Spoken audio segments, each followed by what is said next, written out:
start out with a call for this prelude, and it's a loud one. Is going to be responded by very quiet, kind of like a chant. Um, the chant is the call, and then you have like this little bit of a chorus that responds to that very quietly.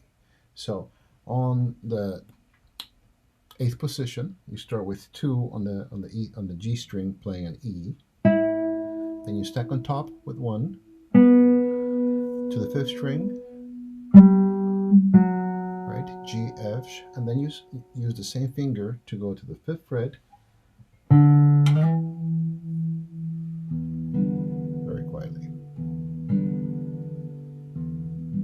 And then again loudly for the call. Let's call it the counter call. A little bit of variation to that, right?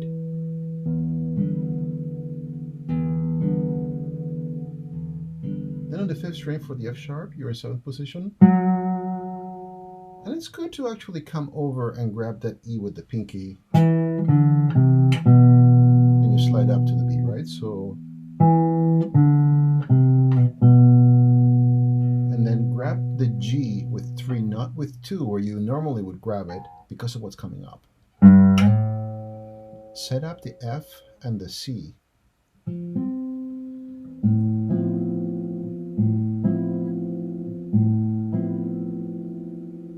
Right, and then let me find my spot.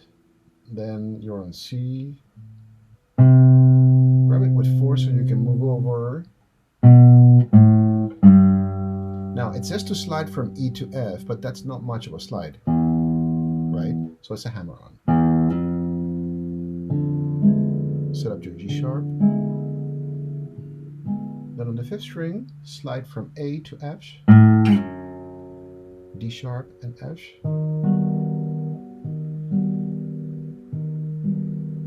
Seventh fret. Then harmonics on the fifth string, playing the E on the 7th, and then you respond to that on the 4th, 3rd, and 2nd string.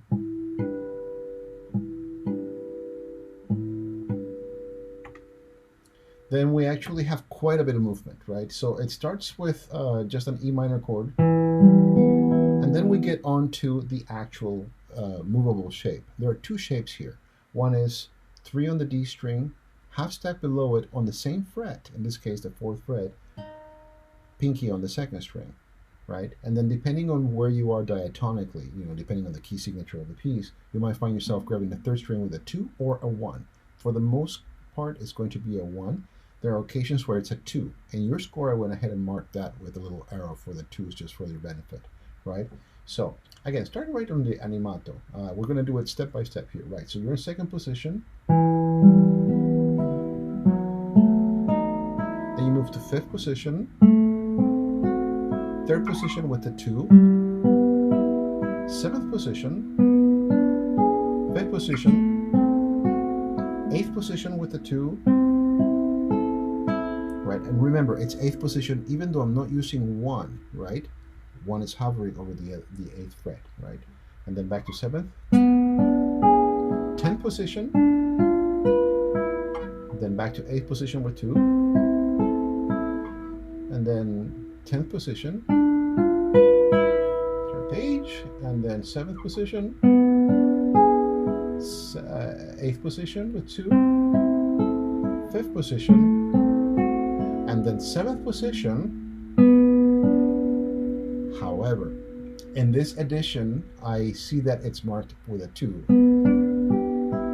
And the fingering says to do that. I leave it up to you. It's not following the pattern that we've had throughout the entire piece. It could be, let's see if you're paying attention from Lobos, or it could just be an editorial mistake. Lobos was a great guitar player.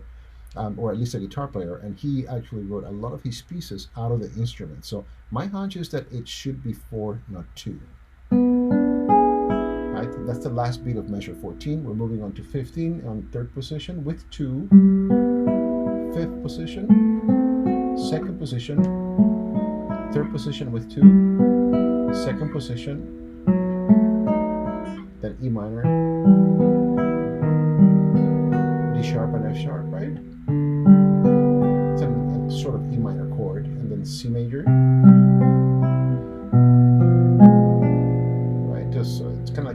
7, well, G sharp diminished chord.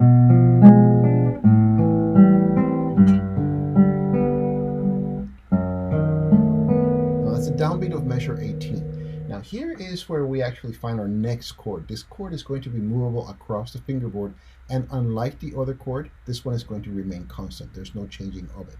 So you've got F sharp, D sharp, and A. Second fret, first fret. And it's just going to move around the fingerboard, right? So this is 18.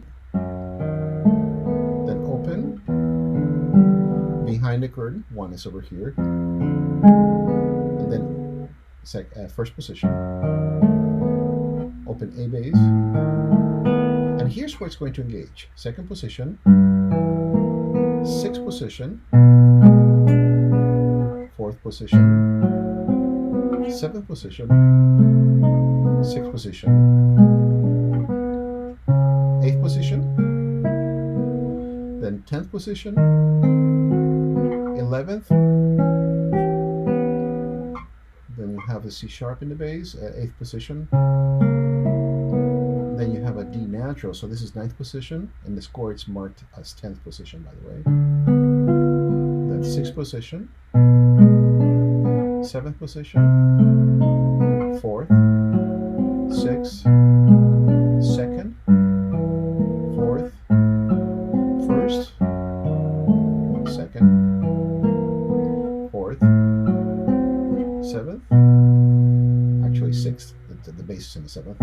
This is the downbeat of 24. 4th position. 2nd position. 1st position. All you have to do here, right before the cadence, is bring the second finger down to the A bass to grab a B, and be ready to have that C natural on the second string. On the right hand, you can do different things. You can actually just run your thumb across the strings. On the 1 strings, then index, middle, ring.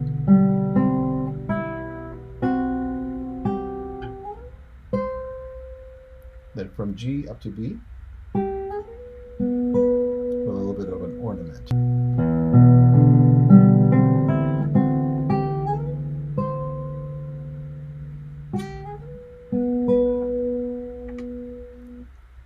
Here we move on to the 5th position with harmonics, marked very clearly on this edition. So you have the first string on the 5th, 2nd and 3rd still on the 5th fret, 7th fret, 2nd string, 3rd string, and then land on the 1st string on the 12th.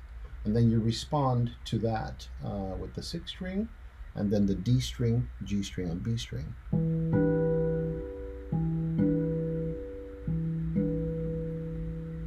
Right, so again.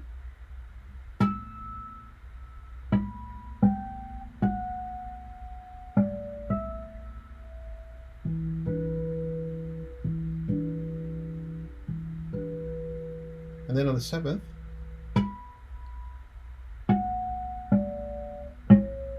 caution. I did this on the 9th fret. The score says to actually do it on the 5th string on the 4th fret. I find it a little easier since we were starting on the 7th.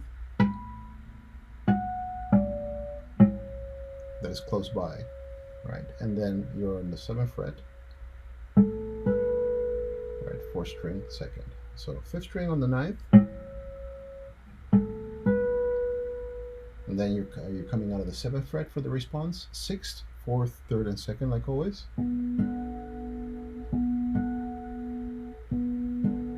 Now you're out of the 5th again. 7th. This time you're going back to the 5th string.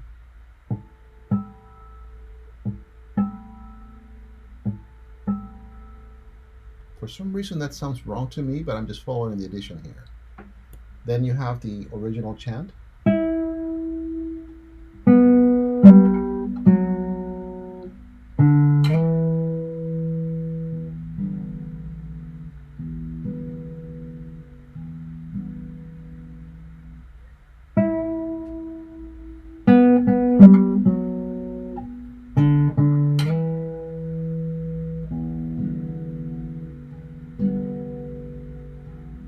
F sharp,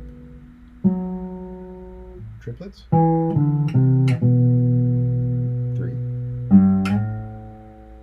and a C.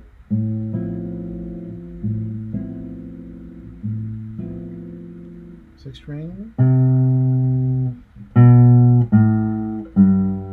Here's the hammer on.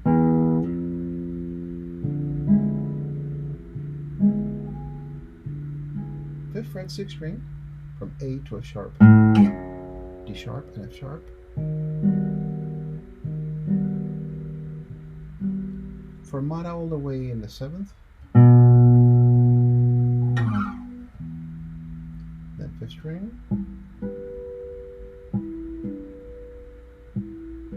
Last chord to be played forte, G, D, and E, all the way up to the B string.